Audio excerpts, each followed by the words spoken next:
Welcome everyone to video storytelling to inspire engagement and increase outcomes. As many of us know, videos have become such a popular medium and it has really dominated the internet market.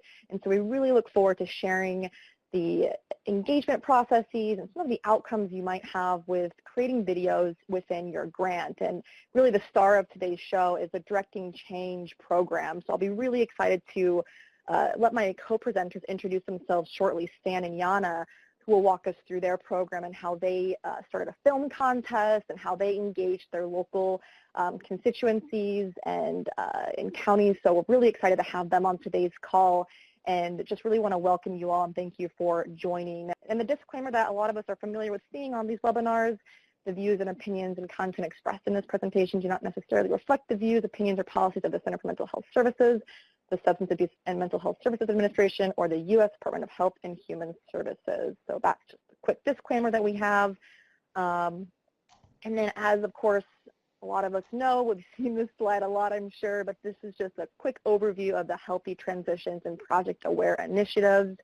And really, a lot of us have the same goals in terms of really increasing awareness of mental health, reducing stigma, and really streamlining that access that youth and families might need if they need support for their mental health, making schools safer, and promoting really equity and resilience in communities. So this is just that overarching perspective of the SAMHSA, HT, and Project Aware initiative for our context.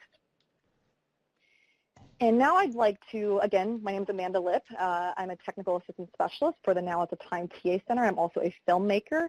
And I'd like to pass it along now to Yana and Stan to introduce themselves and the Directing Change program, and then we'll get started with the program. Good afternoon, everyone, depending on where you're at in the country. My name is Stan Collins. I'm a suicide prevention specialist with the Directing Change program, which is part of the statewide efforts in California, Each Mind Matters, for mental health and suicide prevention awareness. And hello, everybody. My name is Yana Schersputowski, and Stan and I both work on the Directing Change program, and we're delighted to be with you today. Excellent. Thank you so much, Yana and Stan. We really look forward to hearing more about the program. And wonderful. So for today's objectives, just to briefly go over our agenda, the first one is to recognize the value. And just really quickly, folks, if you don't mind muting your lines, if you're not speaking, that would be great. I do hear some typing in the background. Thank you, everyone. So again, today's objectives and agenda, the first one being recognize the value and research for using video storytelling in social marketing. So why videos, right? The second one, identify basic video production steps and approaches. And the last one here, apply strategies for working with local systems and schools in implementing film programs and curricula about mental health promotion and education, which Stan and Yana will be leading that part of the presentation. And so I'll be really leading the first part where I really want to just introduce why do video anyway, right? It's become really the dominant medium in social marketing and in the internet. Really, when we scroll through our news feeds and when we Google search something, oftentimes we see a video pop up, or we rely on YouTube to teach us how to do a lot of the daily activities that we do on a regular basis. And so why video? So I just wanted to really point out a few statistics of why video marketing is hashtag trending. And really, I hope all of us are a little bit familiar with hashtags. It's really a common, it's what's often used in Twitter and other channels for recognizing the trends and keywords that folks are using. So hashtag followed by the word is a way for Twitter and other social channels to recognize the buckets of words that folks are using, so it can help increase the discoverability of that word, really. So that's the hashtag background, but that's not what this presentation is about. I really just want to kind of go over a little bit about the statistics of why video is so popular and why it matters. The first one being almost 50% of internet users look for videos related to a product or service before visiting a store, and that's referenced by Google. And so really that's half of folks are looking for videos when they want to learn more about a service or a product. And 4 times as many consumers would rather watch a video about a product than read about it. So when we think about writing a blog or writing an article or creating an issue brief or a white paper about something, how can we consider and translate what that data or what those outcomes or education points might be into a video or multimedia format? because people are more likely to look at that information or engage with that if it's translated into a more multimedia or video-based content. And also that relates to looking at our existing content and library of resources too. What can we, again, translate into video format or multimedia format to engage this generation of folks looking at videos more than words?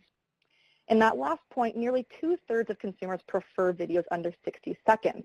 And that's an important note because as I go into this next slide, the best channels for posting videos, you'll see that first symbol, that's the Instagram symbol. And that third bullet there is the 60-second limit that Instagram has with posting videos. So it's important to also consider the length of video as it relates to the channel that you're posting videos on. Because if you post a video on Instagram that is more than 60 seconds, it actually won't let you. And so that's just an important note when you consider the length of the video. And just the brief statistics on Instagram, it's clearly one of the largest video platforms for videos and photos. Over 95 million photos and videos shared daily, and 500 million active users that are primarily a younger demographic. So when you look at your social marketing plan or your existing audience of your grant, if you have a relatively young demographic, then consider these 60-second videos that you can post on Instagram if you do have that channel that you are promoting information or resources. And then Facebook, that's a great place to post videos as well, especially if you already have a large existing following, folks who are already following your Facebook page. Because when you post a video on your Facebook page, those who are already following you on Facebook are predisposed to like, comment, or share those videos. And the more engagement, meaning the more likes or the more shares or the more posts on that video, the higher up the videos are on those timelines that we look at when we scroll through and see all the posts, right? So the more likes and the more shares means the longer and the more engagement you're going to have in Facebook, and folks are going to see it more. So it really does matter to have a larger following in relation to the outcomes you might have on that video as well. So it's really a twofold strategy to garner a following as you post these videos to your audience. And then YouTube is awesome because it's owned by Google. So videos are more likely to show up in organic Google search results than one hosted elsewhere. So when you type into Google, I'm hearing voices or I'm feeling depressed or anything for that matter, Google is going to optimize and push that up higher on the search pages because it is owned by Google. So YouTube is a really great platform to use because it is owned by Google and Google really optimizes the discoverability of those videos. So that's something to keep in mind when you are hosting these videos and posting them on your website, to use YouTube as that hosting platform. So what types of videos help your grant goals? And now think about the marketing plan that you may already have. So video marketing can be that extra layer or that extra branch of your existing social marketing plan that you may already have. So I wouldn't get overwhelmed by a video marketing plan so much as thinking about how videos relate to your existing plan, your existing goals, your existing audience, and how you can create videos that really meet that constituency that you have. And if you don't have a social marketing plan, then I would suggest doing a quick analysis and research of really why are you creating these videos? What's the strategy? What are the outcomes that you want? And really, what is that content going to be? What are you trying to inspire or educate within these videos? And so here's just some general production steps just to kind of get us warmed up. And this can be for any video, a 30-second video to a 5-minute storytelling video or a documentary film for that matter that is a full feature. We have that first pre-production step. And really it begins with the question of why. Why are we creating these videos? How do these videos align with our grant goals? And then what? How, do we have the resources? Do we have the assets? Do we have the partners? Do we have the money to literally create these videos? And then of course, how? If we know we want to do these videos, we have the resources, then how do we coordinate the actual production of these videos? Which leads us to the actual production and the content collection of these videos. Are we doing this in a studio style manner? Are we hiring a cinematographer or a full service crew? Or are we going to do something like, for example, a social media call to action contest where we aren't hiring a full service crew or a videographer, but we're really asking our audience, hey, can you post a selfie video of why mental health matters to you? And then you begin to collect that video content through your existing audience. So production can really look very different depending on the resources and the audience that you have and how you want to leverage that video content and collect that footage. And then, of course, post-production, which is editing the footage or collating the footage, piecing it together, whether it's through a hired crew or, again, if you're collecting videos that your existing audience sent to you via email or social media. And then thinking, okay, how do we disseminate these videos? How are we going to promote them? Can we ask partners to promote them? Can we do an email blast to our partners? Can we do a radio PSA to announce that these videos are now online for viewing? And so thinking again of those existing resources and pathways that we have to really promote this content that we have now created. And then sustainability. So how do we translate this awesome content that you just created into something that can be viewed and appreciated by funders and the community? For example, if your video got 500 likes or 400 shares, that is really powerful data that can be translated into an impact statement or some type of informational asset that can be shared with funders and the community to show that, hey, these videos not only are inspiring or educational, but they actually are making an impact and people are viewing them and actually engaging with them. And that can really help build buy-in and potentially sustain grant and get funders on board with really your mission and what you're doing. So 3 video styles to consider, just very overarching. We have product videos, service videos, and culture videos. So starting with product videos, really those can be considered the what, which really introduces the features or benefits of a particular program or product, really walking through the nuts and the bolts of what your program or product does. So kind of more of an educational nuts and bolts type of video. And then service video is really the how. It might unveil the process of a program or introduce the staff of a particular service site and really unveil that behind the scenes how of what the service is that you are offering your audience. And then culture videos, the why. And these might be considered those storytelling videos where you're really capturing the mind through the heart.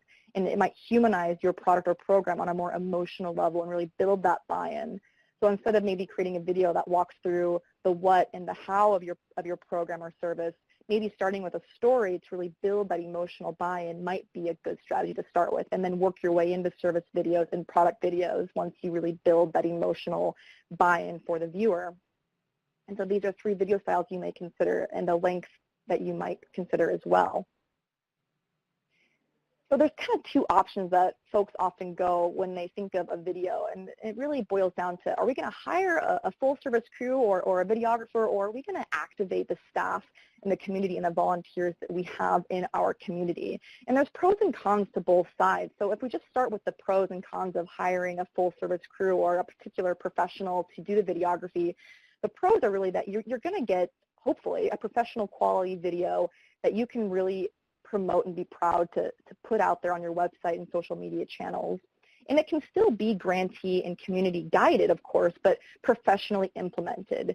And this also might be an opportunity and an investment to learn a process, to learn a foundation, to learn a standard for what a professional quality video might look like if that's the goal and the vision that you have for your video. If this might be that hallmark video that goes on the front page of your website and you really want it to be to capture that heart, to capture that mind, then you might invest in hiring a professional or crew to really build that foundation of a quality product that you envision. Of course, the cons, it might be more money, but the return on investment is that you learn and that you have a good video, right? So there's always these trade-offs. And usually these videos have a longer timeline, but again, it's assessing what the return on investment is for your community. Is it worth that wait and that money to really learn a process and have a professional quality video? And then working our way down to activating the staff, community, and volunteers. Let's say you have 0 money and you really don't have any budget to create a video, then really it's thinking outside the box. And that really kind of refers to this quote down here: budgets may be tight, but creativity is always free, right?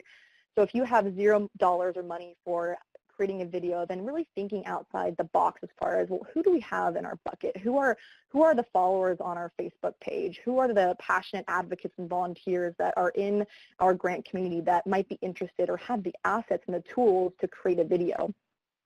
And in that picture there of that girl holding the iPhone, I think is really poignant, because these days we don't need much to create a high quality video, right? People have film, have video cameras in their pockets, these iPhones, these Androids that can output a 1080p or even 4K resolution.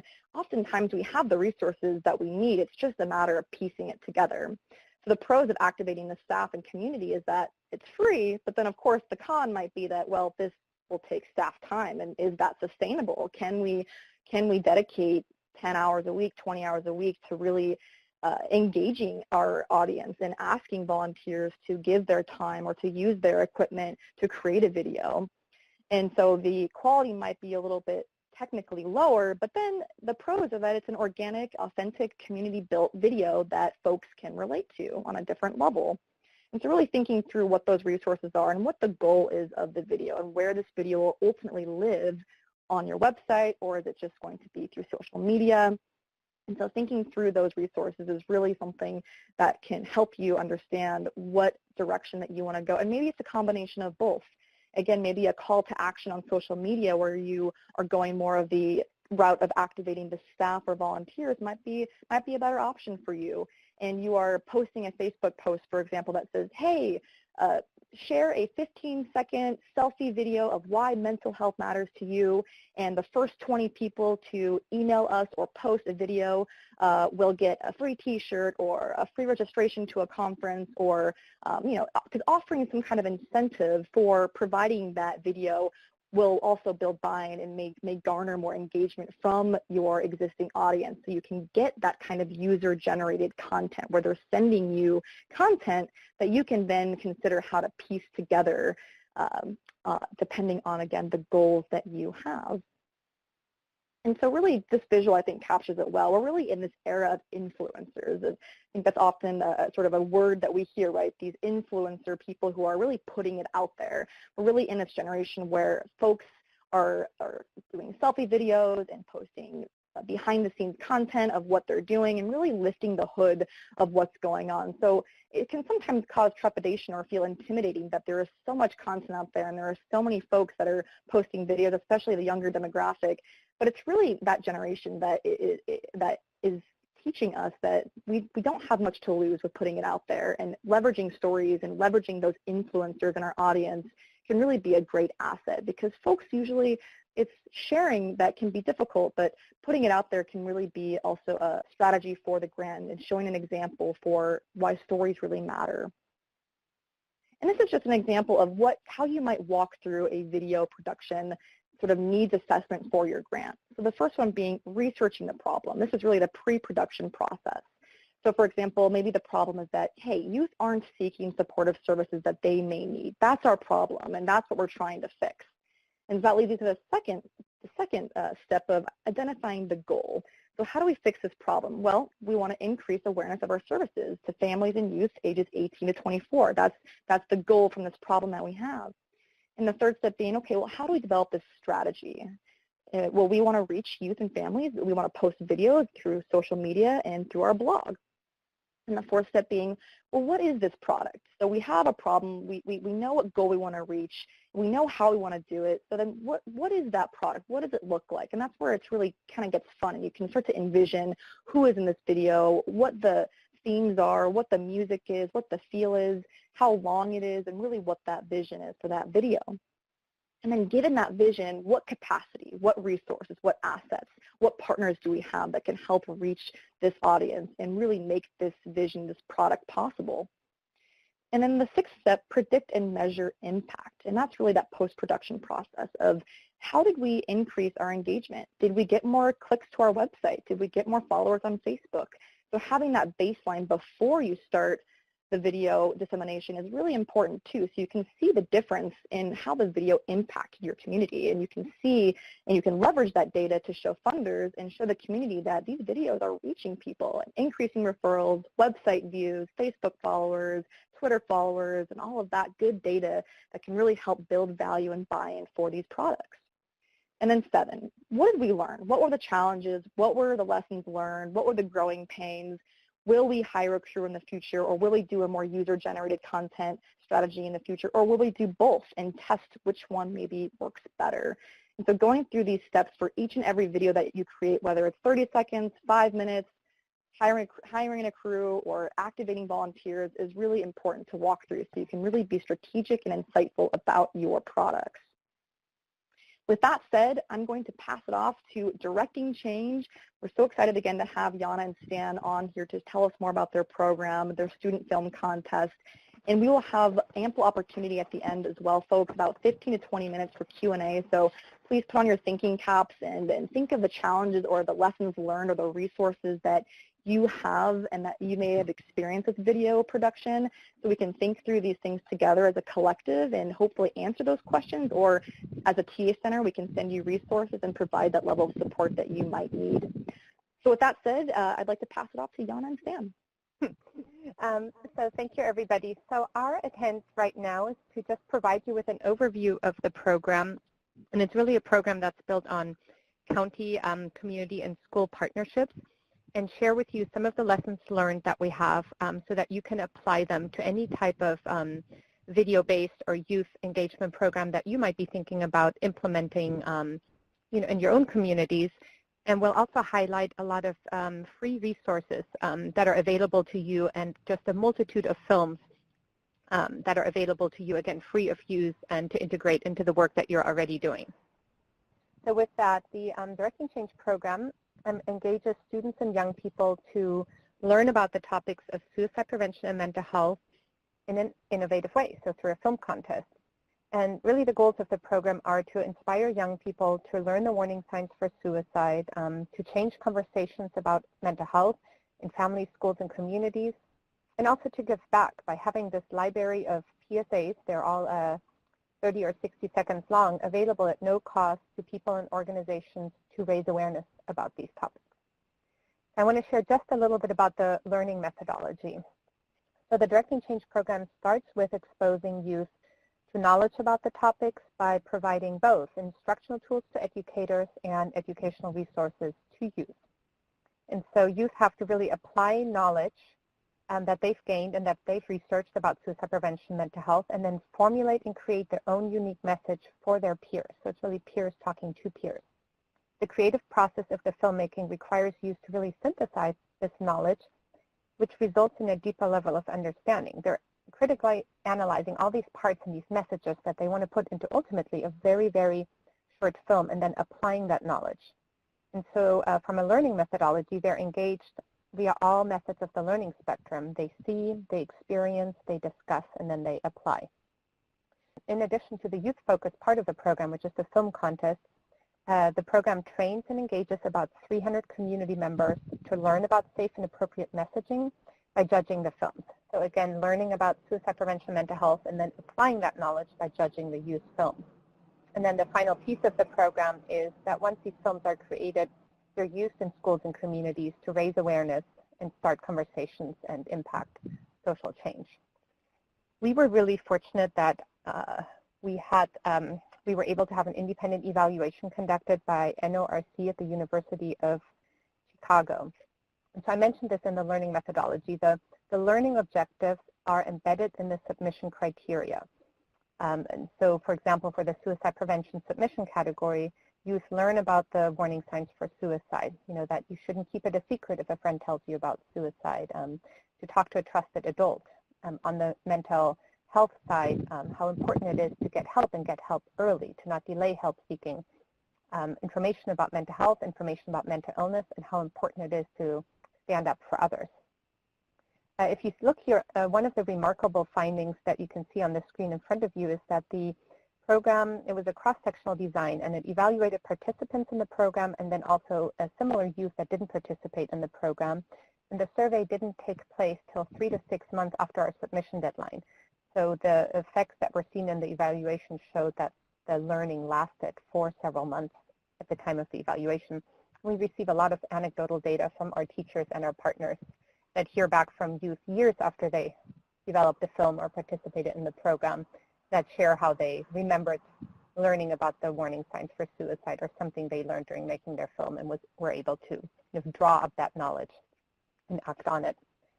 So here are just a few more findings from our evaluation highlighted on screen. For example, 86% of program participants indicated they learned about what to do if a friend shows warning signs of suicide.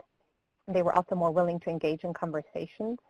They had fewer negative attitudes that contribute to stigma about mental illness.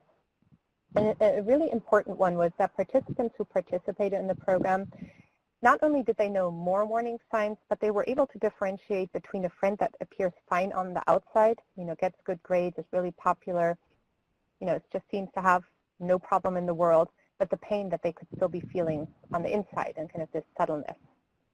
So we're actually going to show you a few films in just a minute, but this quote really highlights the program to me. So we began this project because we're filmmakers, and the contest intrigued us, but found that the making of the film was what really benefited us. We had the opportunity to learn about the warning signs of an individual in need of help and hope that our film will encourage others to reach out to those around them. So although there are many youth that participate because they have been personally impacted by suicide or mental illness, just as many of our young people just participate in the program as an assignment or to win some money. They all walk away with a deep level of understanding of suicide prevention, mental health, and how to help a friend. And I believe we're going to show you 3 different films, and I'll just take a pause.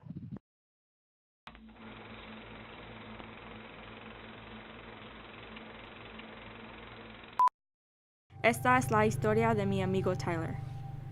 Durante nuestro primer año de la escuela secundaria, comenzó a alejarse de nuestro grupo de amigos. Después de esto, se volvió al alcohol y las drogas. Traté de mostrar mi preocupación, pero no se había dado cuenta de que solo estaba tratando de ayudar. Bueno, he estado pensando en esto por un tiempo ahora. No puedo seguir así viviendo de esta manera, a menos que algo en mi vida cambie. Así que al fin voy a hacerlo. Voy a buscar ayuda. Así que ha sido 2 meses desde que tenía pensamientos suicidas y estoy muy agradecido por Andrea, que ayudó a salvar mi vida.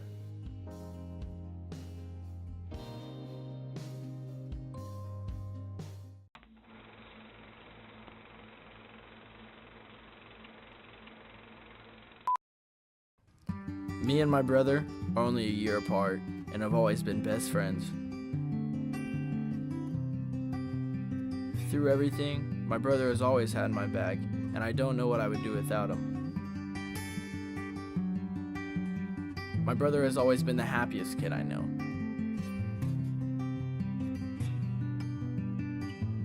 But around last spring, he started to change. He began showing signs of suicide, isolating himself, and he seemed to lose interest in just about everything. It was time for me to be there for my brother. I asked him if he was okay, and he told me how he was struggling. Together we reached out for help.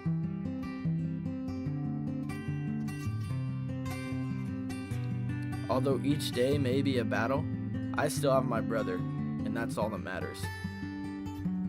If you or someone you know needs help, call 1-800-273-TALK. Why would a person who lives with a mental health challenge choose not to speak up or seek help? Hey, you seem a bit down. Something in your mind? Well, actually, never mind. You wouldn't understand. Those living with a mental health challenge are often discouraged by the stigma surrounding their condition, fearing that everybody will judge, that nobody will understand, that no one will listen, that this isn't a subject that should be talked about. But a diagnosis of mental illness does not define a person. You know, I'm always here for you, right? If you're struggling with anything, you can always come talk to me.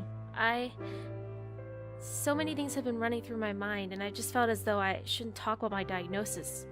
So it really means a lot to know that you're here for me. It's okay to openly talk about mental health challenges, to help someone with a mental health challenge find help, and to just be there to support them.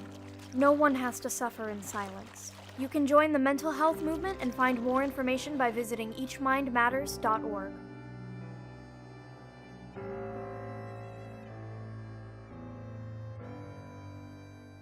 Oh, perfect. So Stan is going to share more information about how to access those films, for any of you that are interested to integrate them into the work you're doing.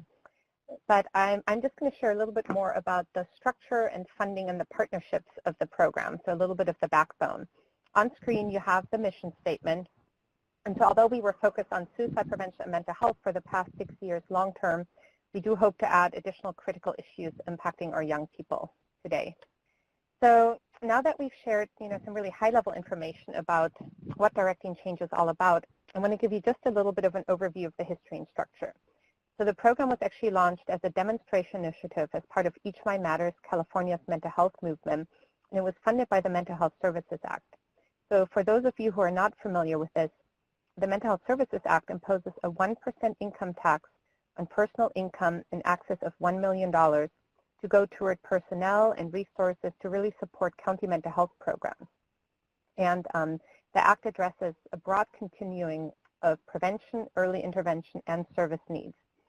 And a big portion of the funding is dedicated toward prevention and early intervention, and that's known as PEI here in California. And so many county behavioral health agencies pooled their MHSA PEI funding and formed a joint powers authority to administer the funding, known as the California Mental Health Services Authority. So really all that to say is that back in 2011, many organizations, including myself, applied for a series of statewide grants in the areas of suicide prevention, student mental health, and mental illness stigma reduction. And the goal of those was really to have the statewide initiatives that could then feed back into local communities. So the Directing Change program was born out of the statewide suicide prevention initiative. And although it was just a bullet in a grant application back then, we thought a film contest would be just a fun youth activity. It far exceeded our initial dreams and expectations. So to design the program, Stan and I worked with educators, county offices of education, youth across the state, and we soon realized there was this huge need for schools to learn more about suicide prevention and to have policies and programs in place. And then there was just as big a need to strengthen relationships between county behavioral health agencies and their education partners. So the Directing Change program became the impetus to really open the door for many of these conversations to begin and for these partnerships to grow. Another great partnership we were fortunate to enter into was with the National Alliance on Mental Illness, their California organization, and they helped us shape and promote the Mental Health Matters category. So as you can see here on the timeline on your screen, we launched the program at the beginning of the 2012-13 school year. It is a statewide program, like I mentioned, but for the submissions, we have divided the state into regions. We began with 11 regions, and currently, as you can see on the map, we have 5 regions. Winners are selected from each region, and then those winners move on to a second round of judging, and we select statewide winners. And then recently, we can share a few big milestones, beginning with the 2017-18 fiscal year. The program began operating as a nonprofit organization, and we also launched Directing Change Oklahoma. So here you can see the new website for the nonprofit organization with links to the California contest and the Oklahoma program. So as you click on our websites after the webinar and as you're starting to maybe use some of the free resources that are available to you, I just wanted to familiarize yourself with how you can find and what you will see on the homepage beginning next week. So whether you're implementing, a film contest or a youth program or, any kind of project with film, I wanted to just spend a couple of minutes on the importance of partnerships, because the Directing Change program is really built on partnerships and establishing linkages. So on screen, the graphic shows the model kind of at a glance. So on the far left, we have county behavioral health agencies. They promote the program with their providers and their contracted agencies, their community partners, and it also allows them to strengthen relationships with education. And that could be the county office of education or their local schools. And then here in the middle, we have education partners. They promote the program as an evaluated and free program. It meets Common Core standards, promotes school climate, school safety, school wellness, and really links in with existing policies and requirements. We have 2 categories, suicide prevention and mental health, but we also introduced Through the Lens of Culture, which encourages young people to explore both suicide prevention and mental health through different cultures, with the goal to reach more into diverse communities and have films in different languages. And so we've received films in sign language, Spanish, Japanese, Arabic, and Hmong, films representing the African American, Native American, API cultures, addressing gender issues, just to name a few. And so establishing partnerships with community-based organizations that already reach underserved and diverse communities is really, really essential. And then it provides them with films and resources, that really speak to their communities and were developed by individuals in their communities that don't always exist. So I wanted to give kind of a hands-on example of what a partnership might look like. So in Humboldt County, which is up north close to the Oregon border, it's very rural, quite resource poor, the County Behavioral Health Agency partnered with a local CBO to host a series of youth workshops around suicide prevention, storytelling, and filmmaking. And that resulted in films that were submitted to the program. And the CBO actually worked with the local library who had a lot of the film equipment that was needed and was able to provide that at no cost. And then the Behavioral Health Agency partnered with Public Health to host a local film screening and recognition event, and that integrated with their Mental Health Awareness Month activities. Humboldt County, many, many years ago, received a SAMHSA-funded Children's System of Care grant, and so their NITT-TA group created films, and then they've used the films to raise awareness about the mental health needs of youth with their local legislators, really with an emphasis on LGBTQ youth and also youth in the foster care system. And then finally, there was a film, I think we're going to show you a little bit later, submitted specifically addressing suicide prevention in Native American communities. And so that film has been used quite a bit to strengthen and start conversations about suicide prevention between the county agency and the Native American communities in the county. And then a recent linkage that was just made was that the suicide prevention coordinator that works with the county has been able to work with schools and really link up their need for staff trainings around suicide prevention with existing free trainings such as ASSIST and QPR and Safe Talk that were available through the county to schools.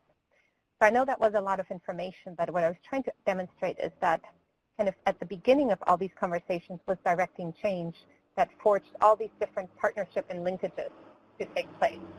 So with a lot of that history and content of the structure, I'm actually going to introduce Stan Collins, who has years and years of youth suicide prevention expertise and played an integral role in really making sure this was not just a film contest, but a film contest on the outside with a really sound, strong program as the backbone. And so with that, Stan's going to take it from here. Thank you. My name is Stan Collins. I'm one of the program managers for Directing Change.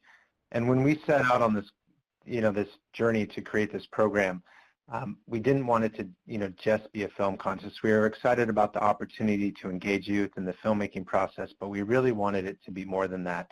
And on the screen, you see what is my guiding principle. This is a quote from Hayes Lewis. They were creator of the Zuni life skills. And really, suicide prevention and intervention require constant vigilance. And this underscores the theme of actually the entire training today. For suicide prevention to be most effective, it has to be more than a one-day or one-week type of event. And suicide prevention needs to be integrated into protocols and procedures. And we need to remain vigilant around suicide prevention along with mental health awareness activities throughout the year. So the same way in a school setting, we're constantly vigilant about violence prevention and bullying prevention. Suicide prevention needs to be one of those key topics. When I first started in this field 16, 17 years ago, I was naive and arrogant, and I would walk into a school and think that through a one-hour assembly to 3,000 students that I had just suicide prevented that school, and I would think I'll come back in 3 or 4 years, we'll give them a booster shot, and that's what suicide prevention looks like. And as you'll see over the next few slides, it really needs to be so much more than that. So the program, as Jana mentioned, with the contest as the forward-facing portion of it, has allowed us to engage in our overall mission, which is to further assist schools in progressing their mental health and suicide prevention efforts.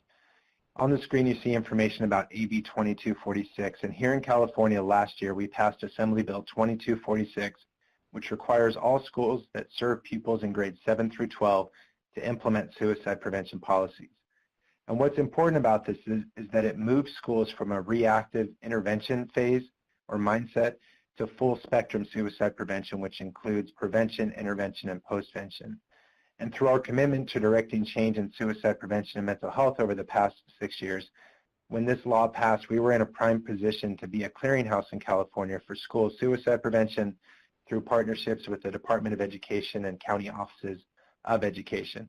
We do have more information on this Assembly Bill on our website, and I'll show you how to get there in just a moment if you'd like to learn more about what proper suicide prevention policies look like in a school setting. So as I mentioned, we really the Assembly bill, as well as just our efforts with Directing Change, really wanted to shift the focus. On the screen, you see a spectrum of, what is truly proper best practice suicide prevention. Unfortunately, over the past decade, most schools would start at the end, which is student engagement. So they would walk in, they would do a 1-hour training with students. Maybe or maybe not, they would train the staff. Parent engagement was often, kind of overlooked. And the way that most policies were written in a school setting were to be reactive, that if a student threatens suicide, we will do A, B, and C. And really what we know through the SAMHSA toolkit, Preventing Suicide, a toolkit for school, through Jonathan Singer's work, through just best practice suicide prevention in the years we've been doing it in the school setting, is that it really starts with strong policies and procedures. It's getting everyone on the same page. It's getting all staff trained. It's shoring up assessment protocols and procedures inside the school setting prior to going in front of the students.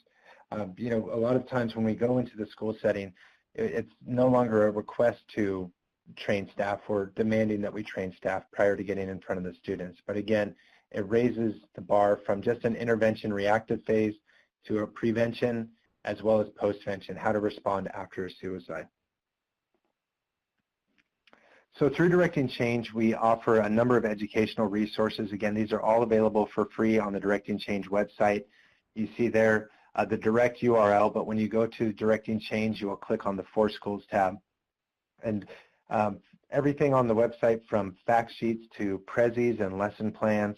We're also happy to provide participation booklets and do educational Skype sessions with classrooms. So youth can participate in the program on their own, but we provide a lot of support if the program is offered as part of a classroom or a community-based youth organization. So some examples of how teachers have used them: the program has been implemented in physics or civics classes or in a psychology class as a final class project for seniors, as an extension to a script writing or creative writing lesson.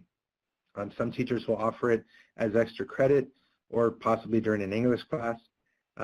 One teacher actually broke students into teams and asked them to research topics, then pick a category and write a script for the film, and then the entire class voted for which script they would then create a film for.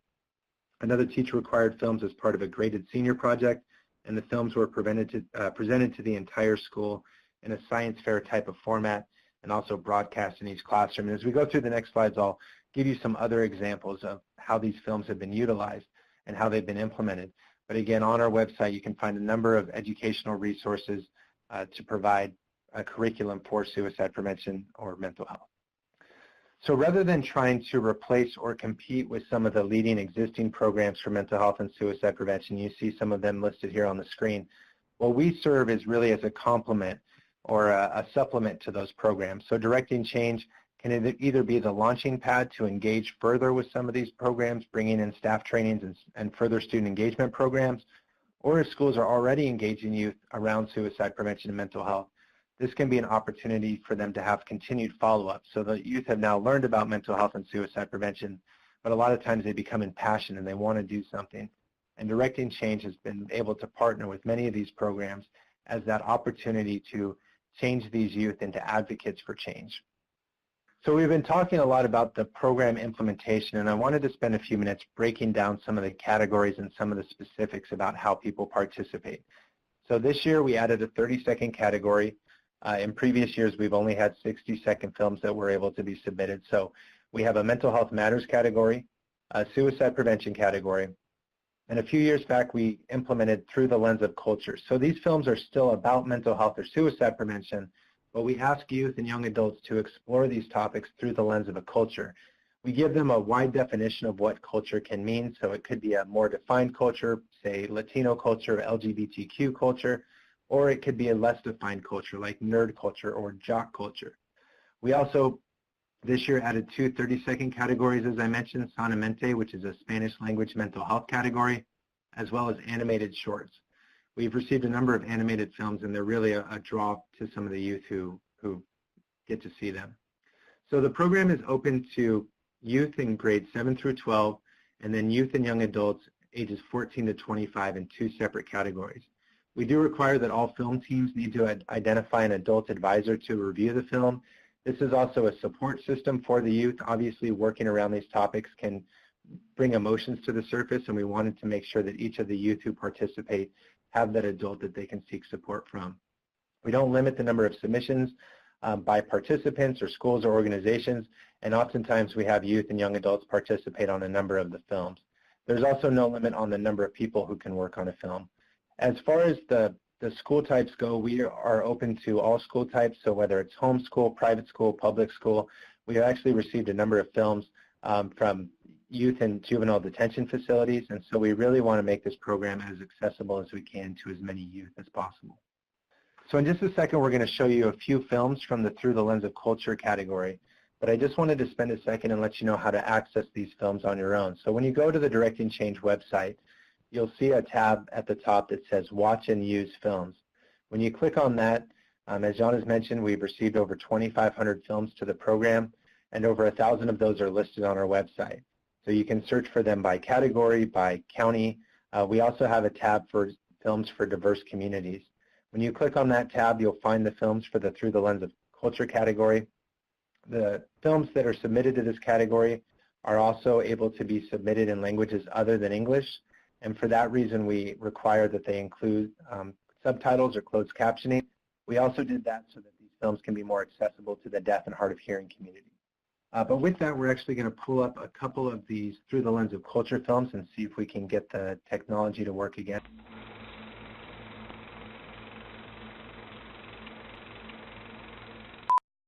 在我们生活当中，每一个人的大脑里都有或多或少的一些不愿意让人知道的东西，尤其是深受传统中国教育的人群，他们大多会把自己的烦恼、痛苦深埋于心。精神病太荒谬了！你不是有精神病，你只是太累了，睡一觉就好了。精神病在华人世界里是一种带有羞愧、耻辱感的疾病。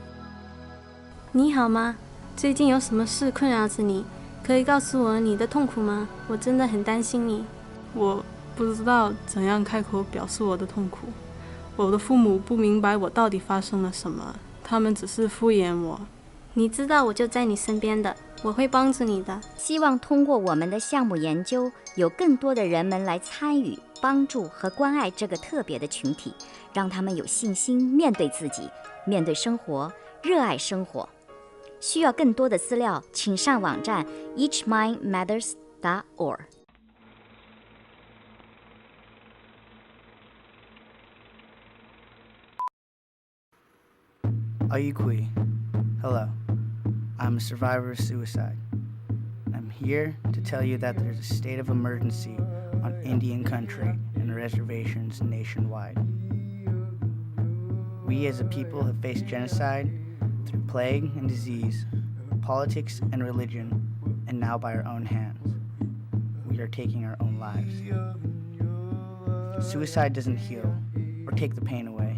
It only harms yourself and most of all the ones you love. Culture, language, family, ceremony, and the healing of our lands are the way we heal and restore ourselves and our people. If you, family, or friends is feeling suicidal, please reach out. For more help or information, you can call National Suicide Prevention Lifeline or look up suicidepreventionlifeline.org. Through the program, we've received a number of just amazing films representing diverse communities. And a few of the prompts, in addition to focusing on mental health or suicide prevention, we wanted to take the opportunity with these films to allow youth to really not just explore. A lot of times we talk about how youth will, or how culture plays a negative role, that we talk about the stigma in this culture and how mental illness, or sometimes there isn't a word even for suicide in a culture. And we really wanted to encourage youth to also take the opportunity to explore how culture can be a positive, how having a stronger family connectedness or stronger belief in faith can really allow people in that culture to find solidarity and to find support. So it's been really impressive to see the ways that the youth represent culture in their films. And again, we encourage you to check out any of those films on our website. So one of the key things that we've learned through the program is that for us to be successful, it was about being organized. It was about providing a variety of tools in a variety of different formats that can apply and appeal to different individuals. And to get the outcomes we needed and the outcomes we wanted, we needed to be thorough in our preparation. So if you'd like to learn more about the program and just all the nuts and bolts and components of it and just all the materials and pieces that we put into it, you can visit our website, and on the Getting Started tab, you'll see a Prezi, and that Prezi will take you through, step by step what it takes to be a participant in the program and what it takes to implement the program. This was originally created so that as the students and teachers are trying to get involved, they can learn about each of the individual steps along the way. But I think if you were to view it, you'll get a better understanding of just kind of steps 1 through 10 as far as participating in the program. So what I'd like to do now, and I briefly mentioned this earlier, but I want to talk about some of the different ways that this activity, or how Directing Change, the program, has been integrated in the classrooms and after schools activities. So I mentioned a few of these that you see here on the screen earlier, but what I want to talk about really is how these films have impacted school climate. So again, the program is statewide, and we've gotten feedback from the schools who have participated, high schools, colleges, community colleges, about how they've used Directing Change and the films that have been created as a launching pad. So now that we're 6 years into the program, we have schools who started out year 1 not really engaging or embracing mental health or suicide prevention on their campus, who are now hosting week-long events to raise awareness around mental health and suicide prevention. Some of the films will be screened daily in a school during Mental Health Awareness Week on a closed circuit morning bulletin. At San Francisco State Campus, they created a YouTube channel, and they used the films to create campus-wide awareness and wellness activities called San Francisco State Cares, and the films were also offered to faculty and staff as resources or discussion for classes. In Fresno County, the films were showcased as part of Career Skills Challenge, and were used to introduce a student assembly on mental health awareness and suicide prevention in May. And just anecdotally, we can tell you that not just is it a school or campus-wide impact, but through the years we've received a number of emails and phone calls from students who participated 5 years ago as a freshman, and then 4 years later going in their freshman year at college, because of their participation in the program, they attribute it to, they were able to see warning signs in a roommate. They were familiar with what crisis resources were available. They felt comfortable having that conversation and asking directly about suicide. So again, as Jana mentioned, the evaluation shows that kind of hard evidence of the work, but it's the anecdotal stories that really keep us going every day. So a few examples from different schools around the state. In Murrieta, which is in Riverside County, they've, over the past 4 years, submitted 266 films. Last year, we received over 100 films from Riverside counties. That includes, again, high schools, colleges, and youth organizations. At Murrieta Valley High School, their SAD Club, Students Against Destructive Decisions, was led by a senior in organizing activities. And a quote from her says, "It's been hard to cope with one of our students' death. We wanted to educate people and let them know that suicide not only affects the family and friends, it affects the entire community. And our goal is to make sure that every student feels there's a different answer than suicide." And so they're going to screen one of the films called My Best Friend throughout the activities during the awareness weeks. Also during morning announcements, they're going to talk about knowing the signs and symptoms associated with suicide and what resources are available. They engage in an activity called Have a Heart Day, asking students to write a compliment on a heart outline and post it around campus. And then Resolution Thursday, which calls for students to write positive goals for the school year. Another high school, Whitney High School, which is in Northern California, they included Directing Change films as part of their weekly morning announcements. So their journalism class were the students who had participated and created the films. And so each day the student anchors, as you see on the screen, wore our Each Mind Matters t-shirts. Each day they showed a different Directing Change film created by one of their students. On Monday, they talked about general mental health awareness. On Tuesday, they talked about starting a conversation about mental health. On Wednesday, they had an interview with a current student talking about how they have dealt and continue to live with depression and how they had moved through their thoughts of suicide.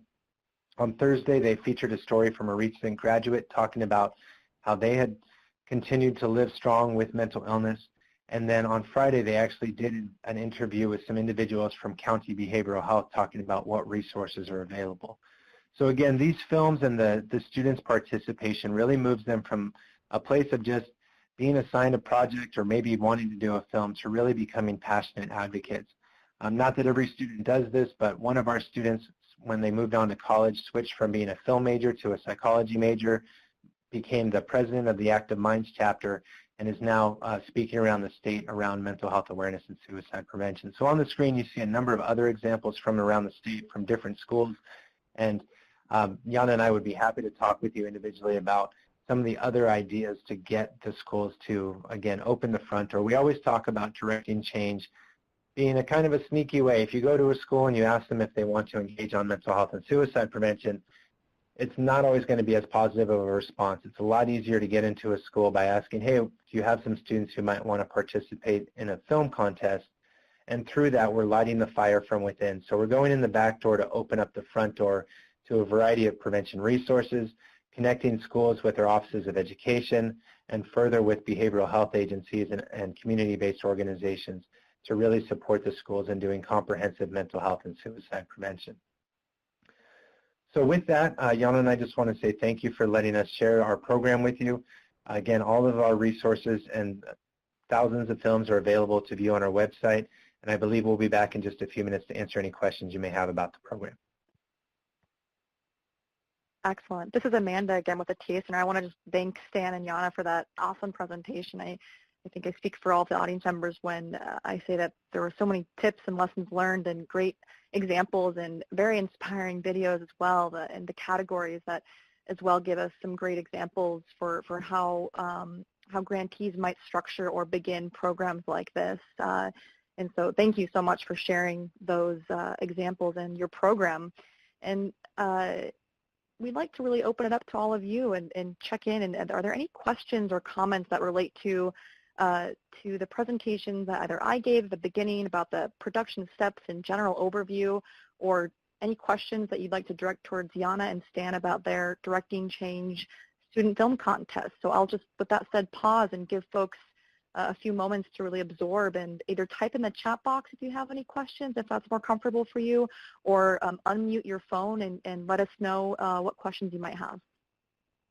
You know, Amanda, this is Stan, if I can actually hop back in real quick. We talked a lot about the educational resources around mental health and suicide prevention that we offered, but as you were speaking earlier about how to create a film, we also do have a section on our website that is specifically geared to youth on how to create a film. So we kind of have two groups of youth who come to us. We have the youth who are passionate about the subject but may not have the filmmaking experience, and we wanted to make sure we had resources available to them. And then separately, we have the filmmakers who may not be passionate about the topics, and we wanted to give them the information on how to learn about mental health and suicide prevention. So we really tried to be as thorough as we could and accepting of all the students regardless of their experience levels. Excellent. Yeah, thank you, Stan, for pointing that out, and all of the free and resources on the directingchange.org site. There is quite a breadth, folks, so if you do go visit, I highly recommend it. It offers really great examples for the curricula, and then also, like Stan said, the tips for filmmakers on the topics and the best practices for suicide prevention really gives a great example and things you may use or consider for your program or for the films that you create. And so thank you, Stan. And with that said, any questions towards Stan or myself or Yana about the presentation, and just open it up to anyone.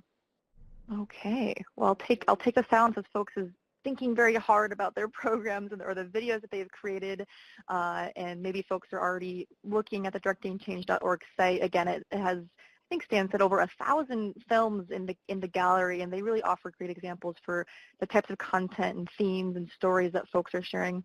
Oh, it looks like Barbara Anderson, thank you. Looks like we have a question for you. You said, I know the webinars are recorded and posted.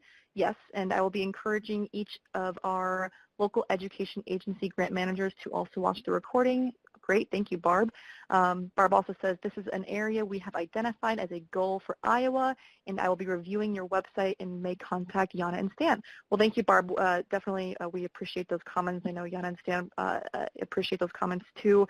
That's wonderful. Please do, folks, share this information, this webinar with your local education agency folks and state education agency folks as well, and also community-based partners that you may have And I will also note that our next webinar will be on digital advertising, and that's often the next step after videos are created is really how do you promote them, how do you invest in maybe Google AdWords or boosting your Facebook page so that way you get more folks viewing the content. So on the next webinar, I will give some foresight that we dive into more of the technical and administrative budgetary considerations you might walk through for sort of boosting the views of your video. So stay tuned for that announcement for the digital advertising webinar that's coming up December 4th of this year.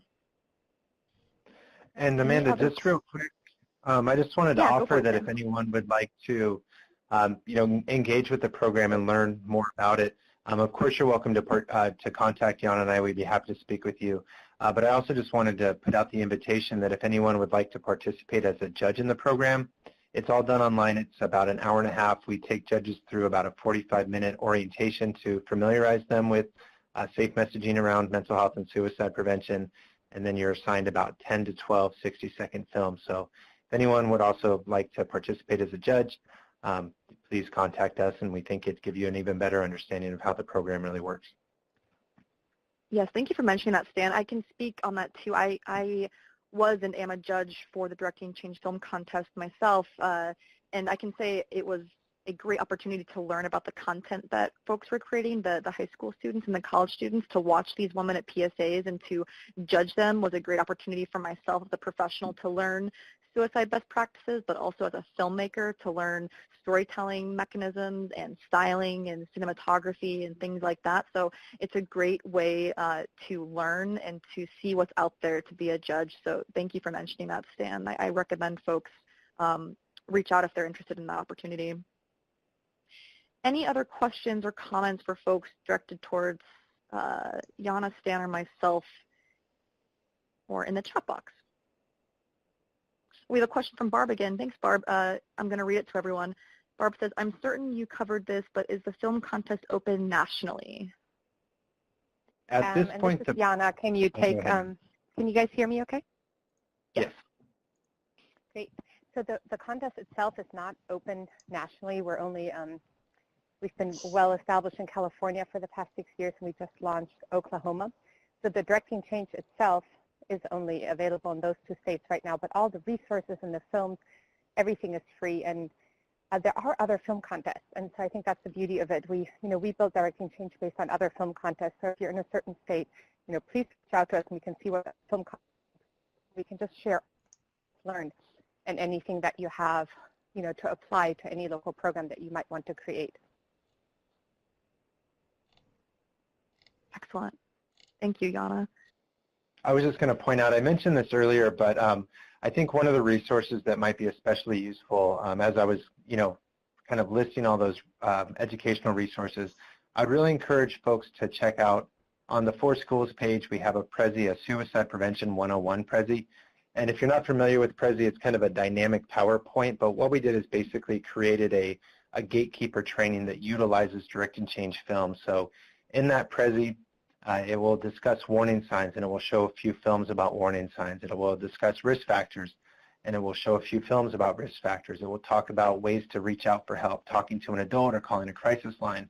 And it will show films, one film that demonstrates a student going to a counselor and reaching out for help, another film that has an individual get in touch with the National Suicide Prevention Lifeline. So I would really encourage of all the resources that you definitely spend some time checking that out, and it might be an opportunity for you to utilize as a curriculum piece.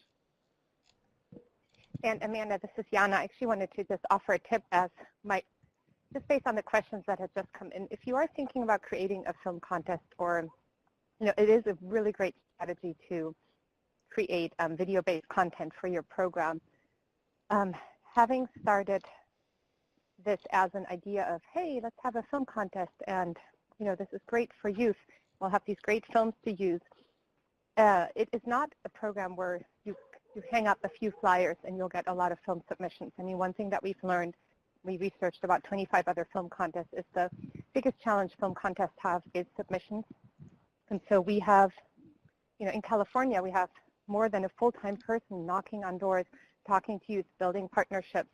So it's for any of you that are thinking about implementing something like this, don't make the assumption that it's easy to get submissions. It's really, really hard work. It takes 25 conversations, if not 50 conversations for every submission. You're going to work really hard, and it's not a quick blitz project. It's something that you probably have to think about long term and see how those relationships work out, building relationships with youth organizations, with schools, but it's not something you can quickly decide, promote a little bit, and expect a huge outcome. It's really hard work to get these submissions. And I think that's not intuitive. I think we all think that, hey, I'm going to post this contest and youth are just going to, swarm up in hordes and submit films. And we have not found that to be true. It's hard work. So a little bit of it was a reality check that we've learned, and that we've certainly learned from every other film contest that we talked to. Yeah, and another component that we didn't actually speak to much at all today was our award ceremony that we do at the conclusion of the year. That has really been a way for youth. Those who participate and make it into the statewide round of competition are invited to come to the award ceremony, the statewide award ceremony, where we have guest speakers, writers, producers, directors come and speak. And that, in addition to the prize money, has really been a draw for youth to want to continue to come back. And next year I want to win. Next year I want to be up on that stage. So having an award ceremony to recognize the youth. And then also on a smaller level, on a county level, it's been a great way to get buy-in for mental health and suicide prevention when a board of supervisors or a local assembly member or state senator learns about youth in their area participating in the program. Oftentimes they'll receive a proclamation or a letter of appreciation. And so it's the reach of the program and how it's getting more people engaged in suicide prevention and mental health, not just through the judging process, but also through the buy-in and the support of the students, has been really impressive to see. Excellent. Thank you, Stan and Jana, for elaborating on that. I think it's definitely helpful to know about, of course, the reality of the buy-in from students and also the incentives, and then, of course, the recognition of having an award ceremony. And as a filmmaker, I can speak to that too a little bit, as specializing more in the documentary narrative film category, and it can be difficult or challenging to find those youth who are willing and want to really share their story, right? And that can take a while to really garner that confidence, to help them build that confidence in, hey, like, we want to hear your story, or how do you want to share your story? What's your culture? What are you comfortable with? Do you want to do a voiceover, or do you want to be on camera? How can we represent your story?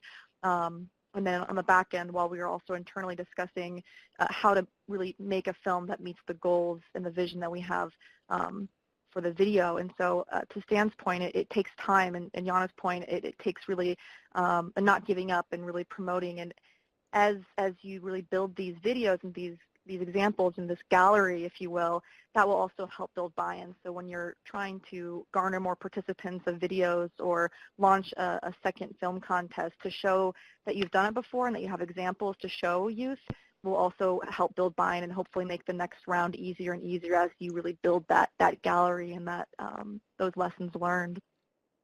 We have about 15 minutes, folks, for the rest of the webinar, and we'll hold the line for any other questions or comments you have. And I also want to just briefly kind of pose a question to all of you to think about.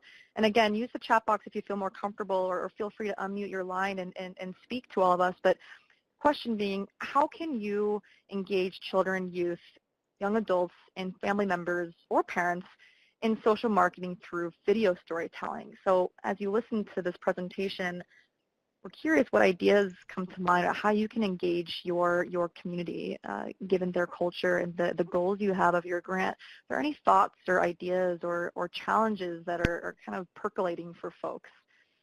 We're curious to hear what you're all going through. I'll just add too, to kind of just warm us up a little bit. Videos, they can take a lot of time, or they can be short and quick, right? Either you're asking for maybe quick little selfie videos through social media as a little call to action contest online, or you're doing a full-fledged program like the one that Stan and Jana explained. or maybe you're creating videos over the course of 6 months or a year that will be promoted the following year. But they do take time and strategy, right? So given the grant timeline that you have, it's really good to start sooner than later thinking through these questions and really exploring these visions and ideas with the folks around you. And it might be just simply starting with a stakeholder group or a focus group and engaging your volunteers and your advocates. Like, hey, what do we want to do? How can we engage you? Let's just ask the community straight up and say, hey, let's get a stakeholder group and get 5 youth and 5 family and 5 providers and really begin to ask this question you see here on the screen of really how can we start? How can we build a video or a program that meets you and your friends and your influencers? Yana and Stan, I wonder if you have any other last thoughts or tips or challenges from a programmatic perspective going through this, and if you were to do it all over again, or if you were to start from square one and go back in time, what might you do differently, or what might you sort of re-strategize about? I wonder if any sort of thoughts or challenges or lessons learned come to mind, if you could rewind. You know, the first thing that comes to mind is, you know, plan for success. You know, we set off a Directing Change with it, and the expectation that we honestly hoped for maybe 50 to 100 films, and maybe it would be a one-year program. And here we are 6 years later, you know, 2,500 films later. So, you know, I think building a strong website, a strong infrastructure, and then just thinking through, okay, what if this goes beyond our expectations? What can we plan? So, you know, one of the items that we're having to deal with in regards to that is, you know, keeping a website that houses that many films. How do we keep them organized? And so we're reworking that process and going through to make a better filtering system for how people can find the films, because it's, you know, people are welcome to contact us and say, hey, give me your top 10 films. You know, can you as I mentioned, we have the tab for diverse communities. And on that, it has a short description of what kind of the film is about to help people identify films for those diverse communities. But I would say one thing is just plan for success. You know, as Yana said, put in the work, boots on the ground, knock on the doors, make the phone calls, get face-to-face meetings, and find your champions. But also allow, not just for the worst case scenario, but what's the best case scenario, and how can we make sure we're leveraging this and doing it appropriately? Excellent. Those are really great points, Stan. Thank you for sharing. I want to just add to that, you know, given that we all have that we likely have smartphones and Android phones that have this selfie mode and video capabilities, I think sometimes, you know, it's good as leaders and example setters to really put out even our story first, right? To really set that example and to set that pathway that we are reaching out, even making a video about why you want to create a video to your community can be a really great way to build buy-in too, and show that you are setting that example for putting yourself out there before you ask others to put themselves out there, right? You know, again, I would encourage you to review some of the films, and you know, really the films are available to view or download, so you can view them through YouTube. So if you're going into a presentation, you know you're going to have internet access, you can pull a couple of them up off of YouTube. We also have the option for many of the films to download them ahead of time. So if you're going to a place where you're not sure if you'll have internet access and you're going to be doing a suicide prevention or mental health presentation, you can download them to a flash drive and plug them in. But really, anytime I'm doing a presentation on the topics, I find that these films are just a way to kind of decrease a lot of the fear that people often have walking into a suicide prevention presentation, knowing it's, you know, for many of these people, it's the first time they've you know, they've been in a large room of people and speaking about suicide and suicide prevention. So again, just encourage you to know that there's a ton of films out there and a variety of ways that you can access those films. And the last thought that I'll share too, as a filmmaker, putting that hat on, and as a director and editor of filmmaking as well, you know, the film technology out there is getting cheaper and cheaper. So the cost of making a film is more of a reality than ever. In fact, there's actually documentaries out there on Netflix that have been filmed using only an iPhone, believe it or not. So it really doesn't take a lot to make an awesome film, and it really just takes a lot of strategy and storytelling and creativity if you are thinking of making a film. And as a filmmaker, my goal personally and professionally was to be able to fit all of my technology and film gear in my backpack so I could really have it wherever I go. I think often we think of film and we think of those big cameras that people lug around on their shoulders, those news station camera men and women, but really these days these things fit in our pockets and our backpacks, right? So thinking of your community and your stakeholders and what folks already have and how you can leverage those resources may be great if you do have limited resources, and also thinking of who you hire and how many hats they wear so you can really leverage the skill sets and optimize the resources that you have at your disposal. Oh, we do have a question that came in from Emma. Thanks, Emma. The question is, what is one or some of the programs you would recommend for editing? I can speak to that briefly. I use a program called Final Cut Pro X. That stands for Final Cut Pro 10. That is an Apple-based product. That's a really great editing tool. It's also on the medium to advanced side. Also, iMovie is one that comes free with most Apple products, and that's a more basic, watered-down version of Final Cut Pro, which I recommend.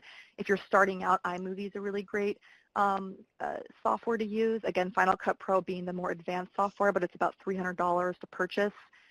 Adobe also creates a software, so it's called Premiere, and so you may use that, but that's a relatively advanced software.